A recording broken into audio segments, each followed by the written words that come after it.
Our speaker, Jackie, has come to share her experience, strength, and hope with us in the specific area of the BDA toolkit and the 12 steps of DA. Welcome, Jackie.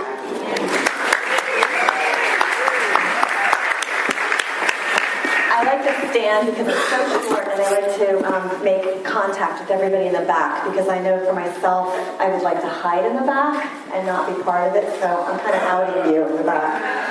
I'm Jackie. Hi. I identify in a lot of ways, but I identify as a codependent debtor, a debtor, a successful business owner in recovery, and as I qualify myself for being here, my home meeting is the Westwood 7:30 a.m. Monday morning BDA meeting.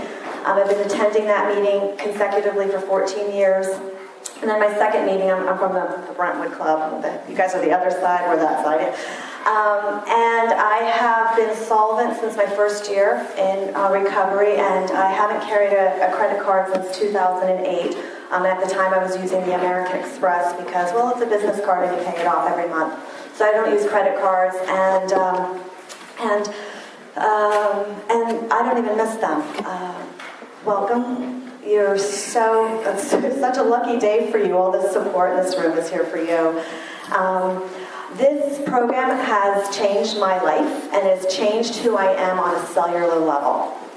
And I came in here, what I'm recovering from is money terror, money panic, and just a tremendous amount of fear, but I didn't know that. And because I had so much fear, I suffered in a puddle of vagueness.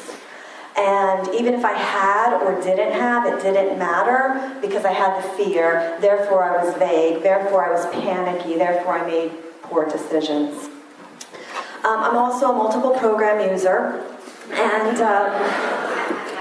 but this to me is my 12th step program.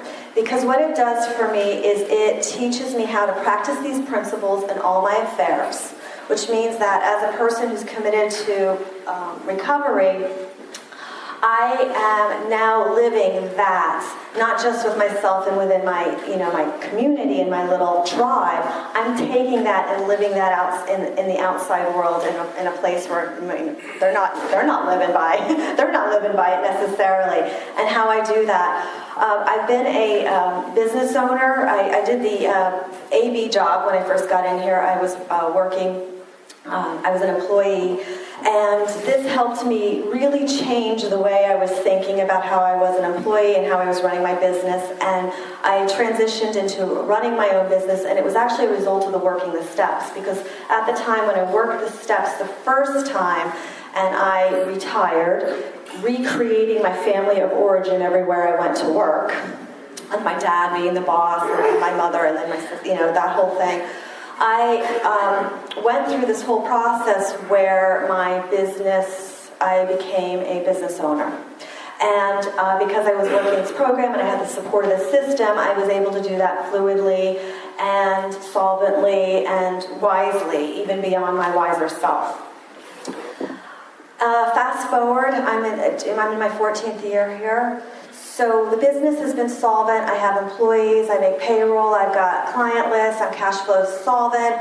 When I talk with other business owners that aren't in our program, and I mention that my business carries no debt, people are astonished, because most businesses outside of here grow on aggregating debt in order to build the business.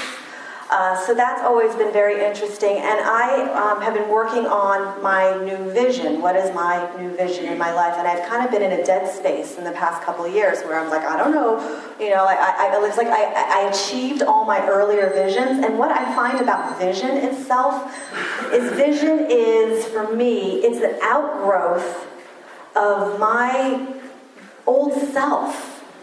So as I've been recovering in this program, I outgrow my visions quite fast, and I even outgrow who I am quite fast. I think that's the biggest thing, is that I outgrow who I am, and the vision that I have no longer fits that I'm living.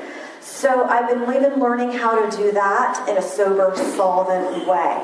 I used to think if I had a big idea, I would throw a wrecking ball into my whole life and go after that bullseye.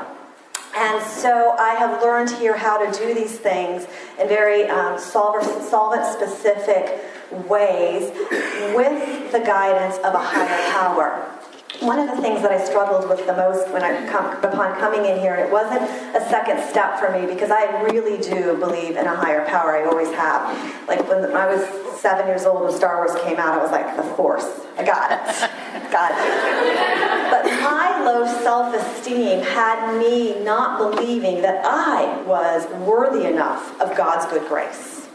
So it wasn't for me. My issue wasn't about a God. My issue was like, well, am I good enough? Like, if God said, Jackie, that's the door, I'd still stand there going, where? Like, I just didn't believe that I would be in alignment with God.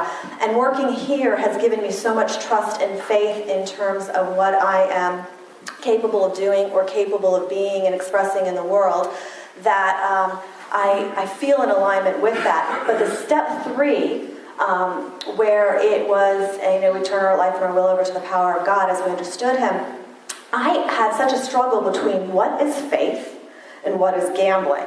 Like, for me, it was, if I wish this and it worked out, that was really a good use of faith. If I wished it and it worked out and it didn't work out, then I just gambled. So I had to really work what a third step was in order to understand that. But today, because I've had this business, one of my company's employees is on a paid holiday vacation trip to Paris this week while I'm here.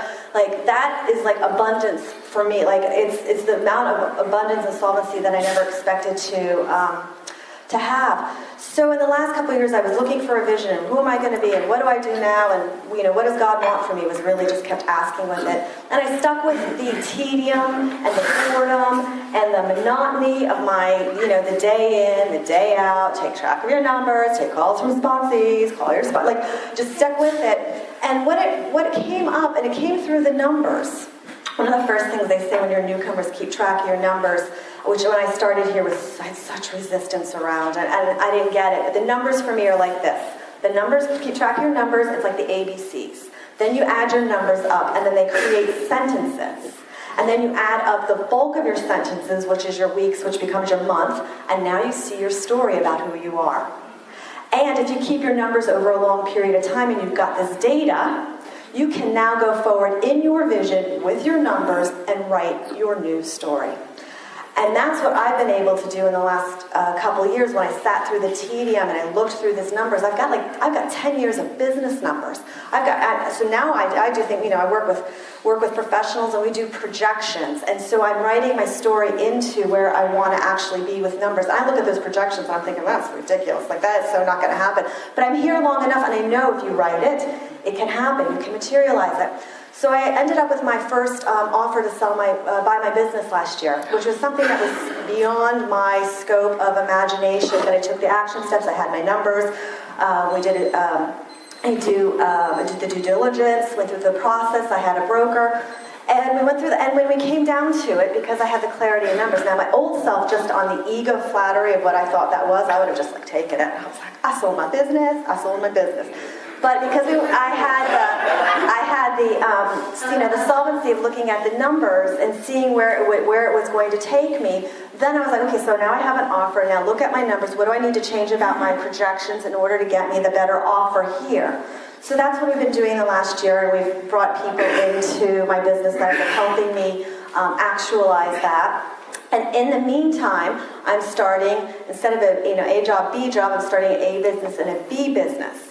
And I'm starting the B business with that, the guidance on my sponsor, and we're doing that in a solvent way so that there is an architecture and a transition when the A business, should it go? Or maybe not, I don't know. But that's how I have been learning to navigate life on life's terms in this program in a solvent way, in terms of designing and architecting the blueprint of my future and my vision. And I can step back and ask myself, well, where do I want to be? And now that I know, well, like, what my monthly nut is and what my monthly nut is to cover the cost of my business, then I look at where can I start, residual incomes that might create a passive. So I ask myself, and I can see now that my business is an asset. And these are things that I came in here with. And I don't know, what I can tell you also about my time in recovery is the more and longer I'm here, the less I know.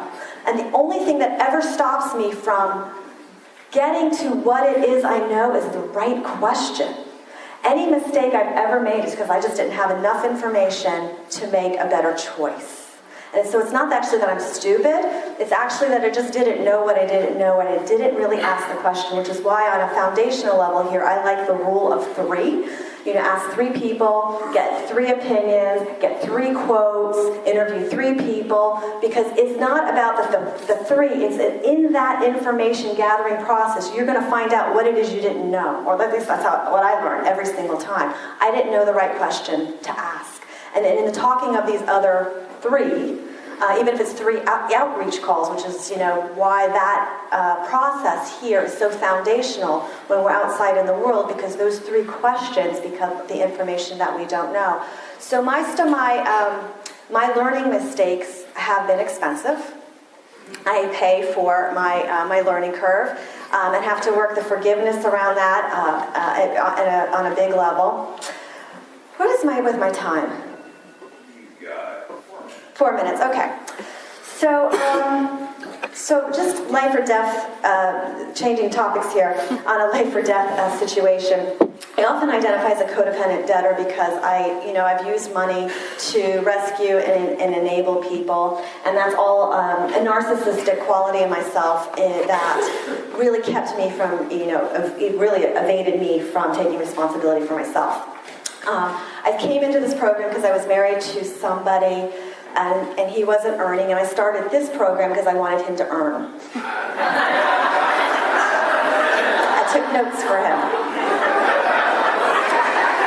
So, needless to say, I stayed, and he never came in. But he was my Eskimo in another program, so he had a 12-step background, and it always confounded me with the money issues that we had both jointly and then individually, why he didn't find these rooms. Anyway, as it turned out, so that's what brought me in here 14 years ago. It was not about me. And just amazing how humility keeps coming to me on all sorts of levels. But upon that, I just wanted to say that we ended up divorcing because the self-supporting through our own contributions was the best I could do at the time. And we divorced. And we stayed friends, and because of his unrecovery here, he ended up committing suicide this past year, a few months ago. And so I say that still with shock and horror. Like, I say that casually, but I say it with shock and horror because this is a deadly disease. The reason I came in here for, the exact reason I came in here had the outcome which was my biggest fear. Had I not stayed here for myself, I would have gone down with that. I would have gone down with that. That would have taken me out on a lot of different levels. So I say that, I don't want, it's not my story and it's somebody else's, but that's what brought me here. Like, that's where I was at it. So I share that as a really humble, deeply sad, cautionary tale that this, is a life or death disease, and that even if you've been in here for a while and you feel like you're still suffering or struggling, I know for myself, I know what keeps me coming back is this is my tether, and life happens on life's terms. It doesn't happen on Jackie's terms, even though I so often want to pretend it does. That it keeps me tethered, that this is my boat. This is how I navigate really difficult, challenging situations that life sends my way, whether I signed up for them or not. And so I say that because I know that also for myself I can get really excitable in the flash and glory of someone's success and vision and get into the comparison. when it really is the simple basics, and I still do the simple basics that are required of me on a daily basis in this program. And that can be very tedious and very, if you work the steps and you're keeping track of your numbers and you're calling your sponsor and you're returning sponsees calls and you're doing PRGs, like that can be a full-time job outside of everything else you have to do, which is like the grocery shopping and taking care of the dog and running your business. There's a lot that this program requires, but if you lean into it, to the best of your ability, the miracles happen. You don't have to go out of your way to make them happen. And I've seen it in so many other people in this room here, whether what they've created and put out in the world. And that, it just inspires me. So I feel like from the bottom of my heart, this is a 12-step program. It's like, it teaches us how to live a principle-based life in the world and bring the highest expression of our divine gifts out there. So thank you for letting me share.